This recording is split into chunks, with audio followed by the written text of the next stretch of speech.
This is very fascinating. There's a generation that followed every financial rule perfectly. They saved diligently, bought their homes, trusted their employers, invested for retirement, and still lost everything, not once, but twice.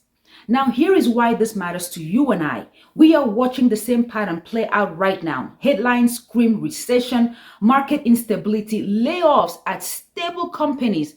The question right now isn't if another crisis happens, it's whether you will be ready when it does. Gen X became the ultimate financial survivalist, not by choice, but by necessity, because they watched the early 2000 dot-com crash wipe out portfolios.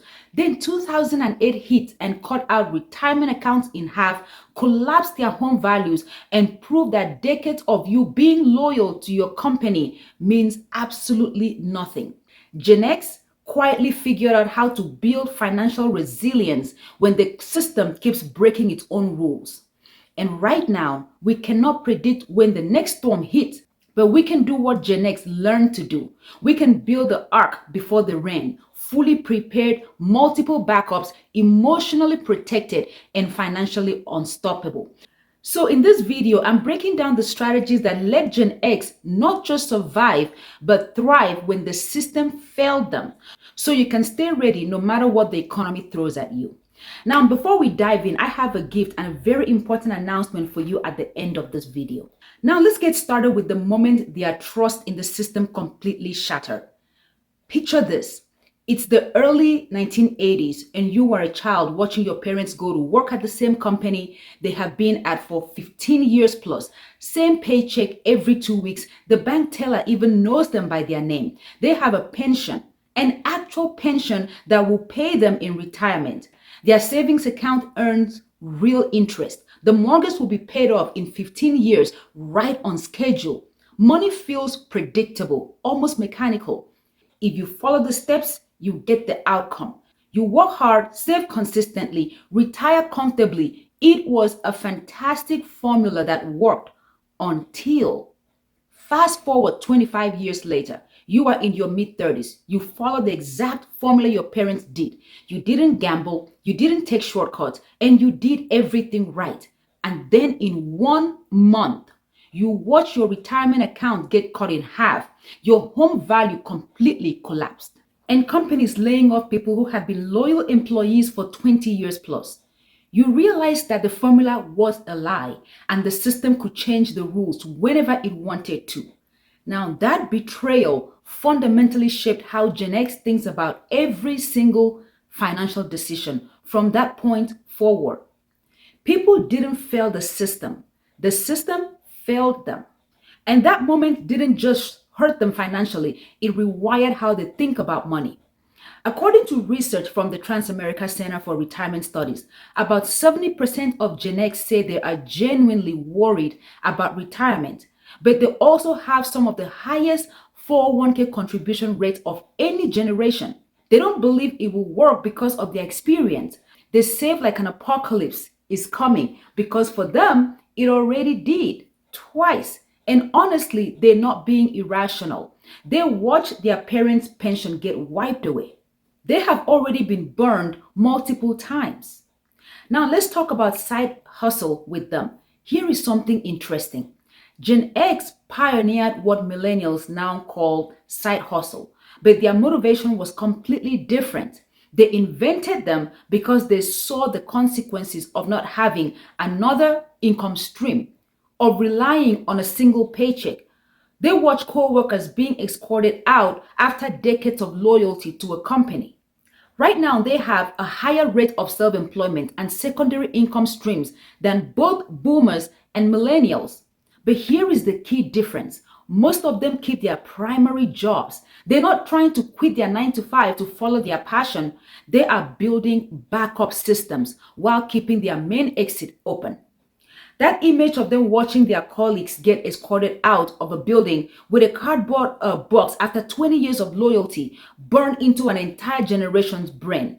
never depend on one source of income. Not because they're entrepreneurial, but because you've seen what happens when that one source of income disappears. That's why they have the Etsy shops and the consulting gigs and the rental properties. It's not ambition, it is insurance against institutional failure. Now let's talk about loyalty paradox. Here is something that confuses most marketers when it comes to Gen X.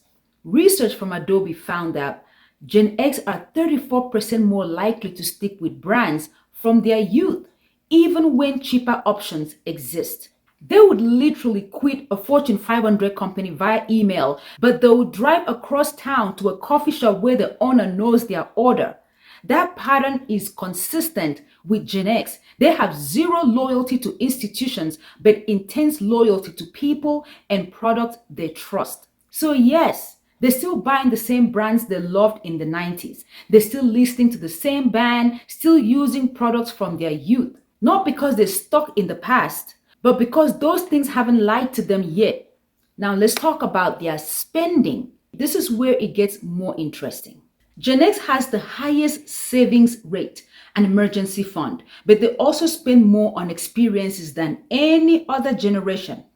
Research shows that they spend around $5,000 a year on concerts, travel, and live events, more than any other generation.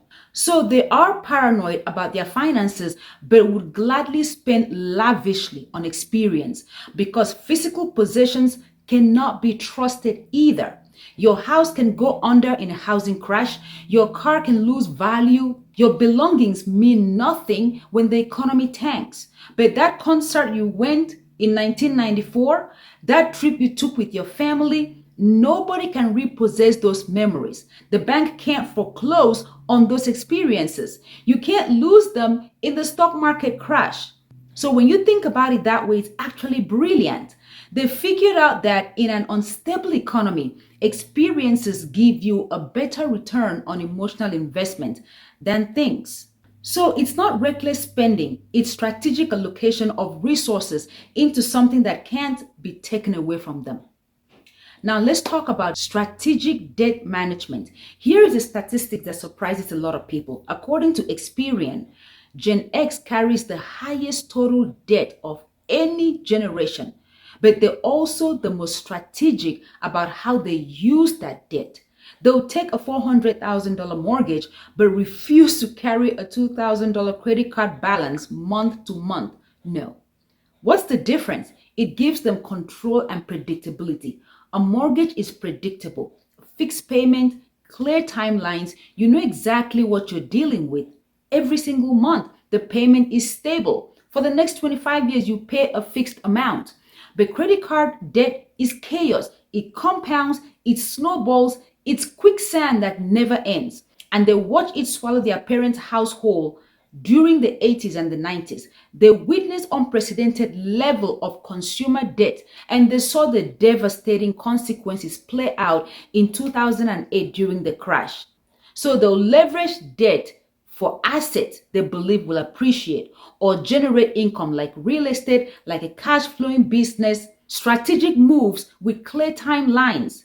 But buying a sofa on credit, charging a holiday on credit, that's the debt that kills you slowly. So, what this actually teaches us is that they're not confused or contradictory, they are very adaptive. So now they play the game, but they never forget that the game and the system are totally rigged.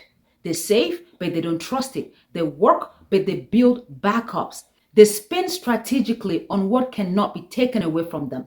They verify everything themselves because institutions have proven unreliable.